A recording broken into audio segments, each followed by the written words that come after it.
Did you see it differently at the time? I mean, when you got that information, did some of what you had experienced start making sense in a different way? At least a little bit. You know, it was like still coming out of it. I wasn't 100% sure until after we had gotten home and I talked to even more private investigators and other people who had dealt with them, that it became very apparent how great.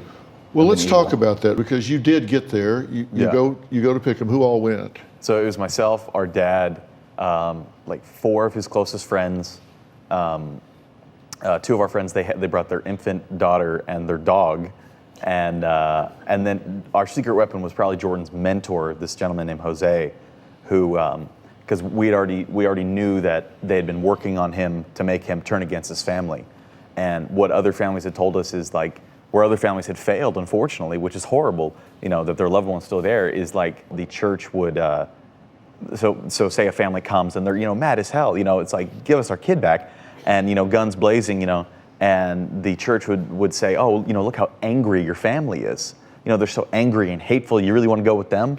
Like, you know, we love you, you know, everything's cool here. And so we made sure, you know, we brought like an arsenal of just, you know, love and family, you know. Like I said, we brought an infant and a dog. Like, they didn't know what to think when the dog got out of the car.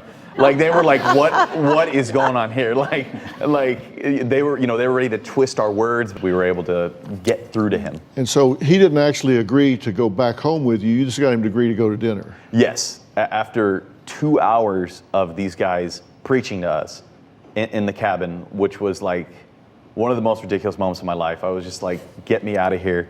I was like, Jordan, do you want to go get something to eat, like in town, not here? Can we like please like talk to you, like not have to deal with this anymore? And he agreed. And so there was like six of us at the time, because a few of them had gone ahead. So all 6 of us could have fit in my dad's truck.